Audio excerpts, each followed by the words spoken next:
কাল রাতেও লোকটা একদম ফিট ছিল, হাসি খুশি ছিল, আর সকালে উঠে শুনলাম হার্ট অ্যাটাকে মারা গেছে। এই কথাটা আমরা আজকাল কতবার শুনি, তাই না?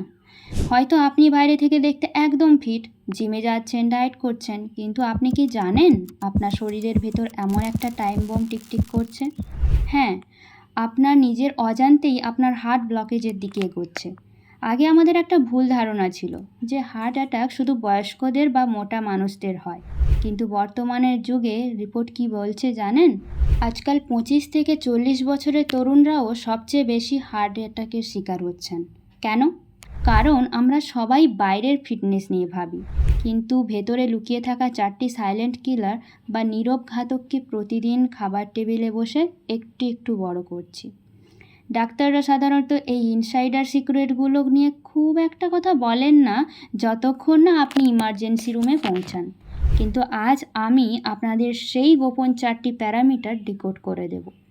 তবে হ্যাঁ, মূল বিষয়ে যাওয়ার আগে আপনাকে একটা ছোট কাজ করতে হবে। চোখ বন্ধ করে একবার ভাবুন আপনার পরিবারের এমন কে আছেন যাকে আপনি নিজের জীবনের চেয়েও বেশি ভালোবাসেন, যাকে আপনি কোনোদিন হারাতে চান না। তার নামটা এখনই কমেন্ট বাক্সে লিখুন, কারণ আজকের এই ভিডিওটা আপনি শুধু নিজের জন্য নয়, তার জীবন বাঁচানোর জন্যও দেখছেন। আর হ্যাঁ, এই ফেসবুক পেজ ফলো করুন। ফলো না করলে কিন্তু আপনারা অনেক বড় কিছু জিনিস মিস করবেন। আপনার একটা ফলো হয়তো ভবিষ্যতে আপনার প্রিয়জনের স্বাস্থ্য বাঁচানোর একটা বড় হাতিয়ার হতে পারে। তাহলে চলুন জেনে নেই সেই 4টি বড় কারণ যা আপনার হার্টকে শেষ করে দিচ্ছে। নিজের ব্লাড রিপোর্টের সাথে মিলিয়ে নিন। 1. Silent blocker LDL cholesterol. অনেকে ভাবেন চর্বি জাতীয় খাবার খেলেই কোলেস্টেরল বাড়ে। এটা কিন্তু পুরনো ধারণা। আসল ভিলেন হলো এলডিএল বা ব্যাড কোলেস্টেরল। আপনার লিপিড প্রোফাইল টেস্টে যদি এই এলডিএলের মাত্রা 100 এর ওপরে থাকে, তবে বুঝে নিন আপনার হার্টের রক্ত চলাচলের পাইপে ধীরে ধীরে জং ধরতে শুরু করেছে। এটাই সেই জিনিস যা হঠাৎ করে হার্টের রাস্তা বন্ধ করে দেয়। 2. পেটের লুকোনো চর্বি ট্রাইগ্লিসারাইড। আয়নার সামনে দাঁড়িয়ে নিজের পেটের দিকে তাকান। পেটে কি একটু বেশি চর্বি জমছে? আমরা একে শুধু ভুঁড়ি বলে ইগনোর করে যাই, কিন্তু মেডিকেলের ভাষায় এটাই হলো এক্সট্রা ফ্যাট বা ট্রাইগ্লিসারাইড। রক্ত পরীক্ষায় এর পরিমাণ যদি 150-এর ওপরে যায়, তবে তা আপনার হার্টের জন্য একটা ডাইরেক্ট রেড অ্যালার্ট। এই ফ্যাট আপনার রক্তকে ঘন করে দেয়, যা পাম্প করতে হার্টের দম বেরিয়ে যায়। 3. Silent killer blood pressure. আমার তো মাথা ঘোরে না, আমার ঘাড়ে ব্যথা নেই, তার মানে আমার প্রেশার ঠিক আছে।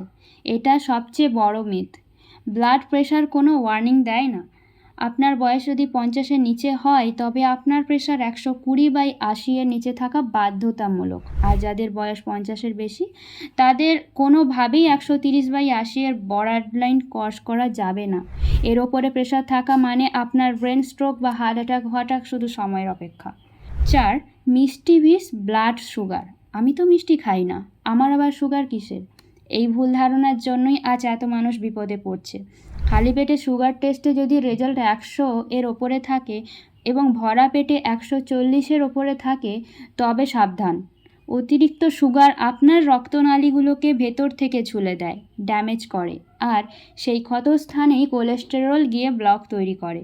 সমাধান কি? পেন পয়েন্টটা বুঝলেন তো? রোগ হওয়ার পর লাখ লাখ টাকা খরচ করে সেন্ট রিং পরানোর চেয়ে আজই সতর্ক হওয়া বুদ্ধিমানের কাজ। আপনাকে শুধু 4টি রুল মানতে হবে। 1. এলডিএল কোলেস্টেরল 100 এর নিচে রাখুন। 2. ট্রাইগ্লিসারাইড 150-এর নিচে আনুন। 3. ব্লাড প্রেশার 120/80 বা বয়সভেদে 130/80 এর মধ্যে আটকে রাখুন। 4. সুগার খালি পেটে 100 এবং ভরা পেটে 140-এর নিচে মেনটেন করুন। আমি গ্যারেন্টি দিচ্ছি, এই 4টি প্যারামিটার যদি আপনার কন্ট্রোলে থাকে, তবে আপনার ভবিষ্যতে হার্ট অ্যাটাক বা স্ট্রোক হওয়ার সম্ভাবনা 95% পর্যন্ত কমে যাবে। ভিডিওটি শেষ করার আগে নিজেকে প্রশ্ন করুন, শেষ কবে আপনি এই টেস্টগুলো করিয়েছেন? এখনই ভিডিওটা শেয়ার করুন আপনার প্রিয়জনদের সাথে। আপনার একটা শেয়ার হয়তো আজ রাতে কারো জীবন বাঁচাতে পারে। সুস্থ থাকুন, সচেতন থাকুন।